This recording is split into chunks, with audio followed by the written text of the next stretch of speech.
Welcome to 7 Tips for Passing the NBHWC exam from an approved faculty advisor, approved program faculty advisor. So before we get into it, I'll just tell you a little bit about me.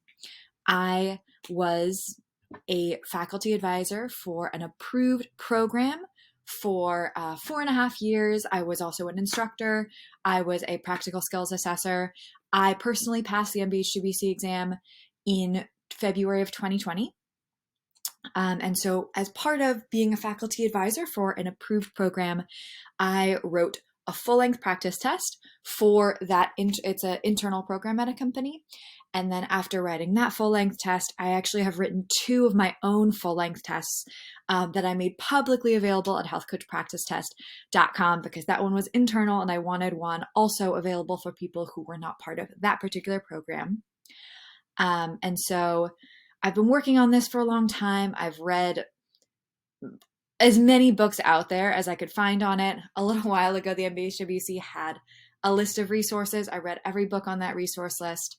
And so I've done a lot of work and studying for this particular exam, and I just wanted to give you some tips today. I know it's a hard test. I know it's a very long test, 150 questions, 4 hours, a little 15-minute break in the middle.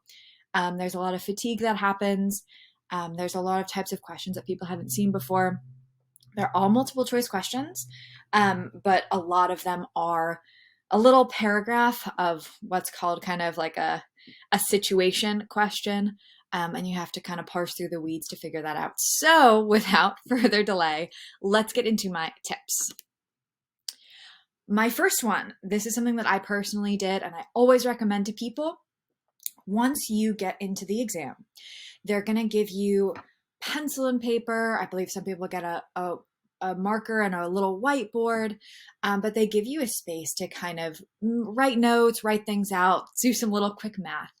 But so what I used that for is I wrote down all of those section 3 things that you have memorized on your cheat sheet: cholesterol levels, BMI, blood pressure, all of those indicators. I just wrote them down for myself. You have to train for fatigue for this test. It's 4 hours. At the 4-hour mark, if you're getting one of those questions that's section 3 heavy, you might not have as good of a memory as you had at the beginning. All right, number 2, imagine you're talking to a real person. So at this point, all of you have gone through some sort of approved program, or you're in the process of going through one, or you're going to soon. You have some examples given to you. You've had some experience with health coaching. You all have to do a set number of hours in order to even be able to sit for the exam. Use your health coaching experience to imagine what you might say to that person, right? So you're going to have a question that looks like this. This is one of the questions on my practice exam that's available at healthcoachpracticetest.com. You're going to have a question. But so what I would challenge you to do is just think about how you would respond to it. Read the scenario, right? Read what people are saying to each other, the facts given, the details given. Where would you go with this? Because that could inform what answer you're choosing. It might not be the exact same thing, but it might be like, in the same ballpark, and that can help direct you for which ones are right, which ones maybe are like way off base.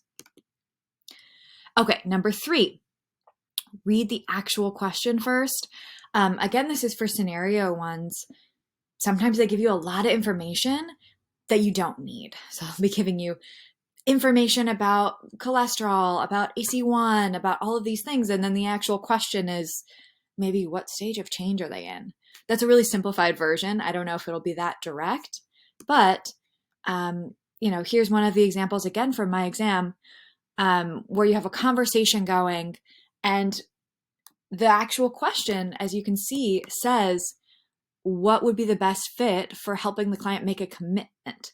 So if you go back and read the actual scenario with that in mind, it'll help you figure out what you actually need to pull out of the question.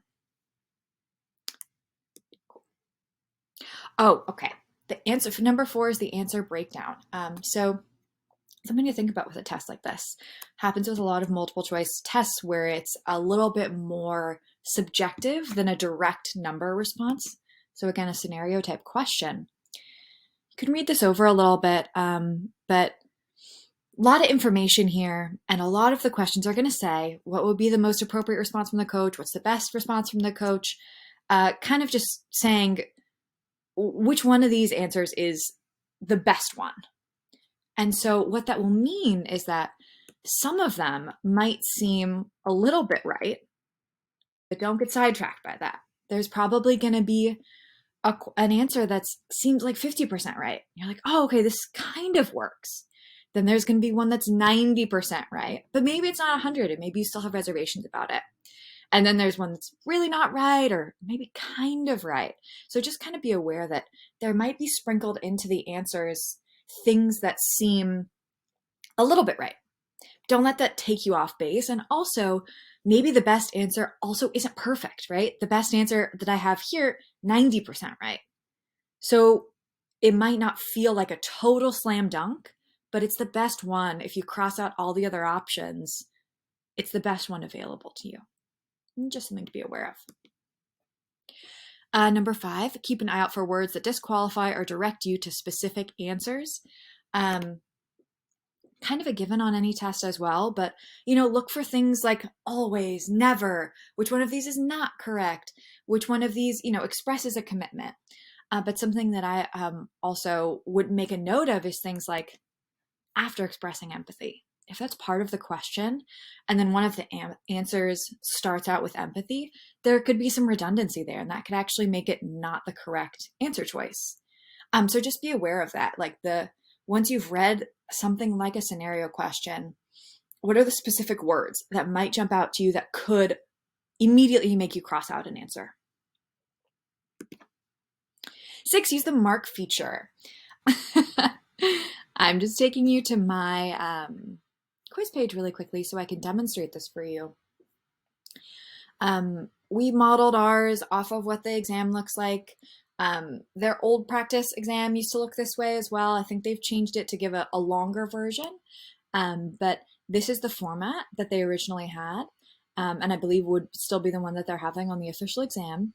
And there is the option to mark, right? So you would go, or wherever it is, maybe it's down here, maybe it's up here, ours is up here, mark it, and then, maybe you're clicking through and you can come back to it.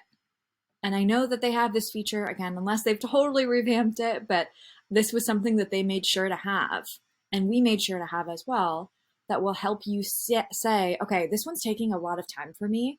Let me just keep going and come back to it with a fresh set of eyes when I can. Note that the section is broken up into 2 chunks when you're taking the official 4-hour exam.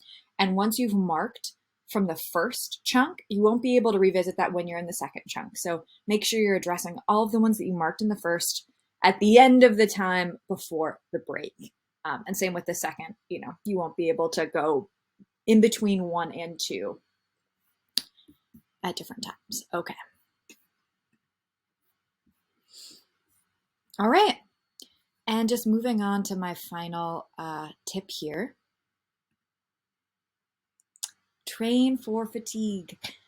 It's a 4-hour test. It's a very long test. I know a lot of people who are taking this exam right now maybe haven't recently taken the SAT or aren't recently involved in standardized testing. I know I wasn't. And so sitting for that amount of time was really hard, and your brain can get really fried, and it's just really long. So I would suggest sitting down for 4 hours and trying it.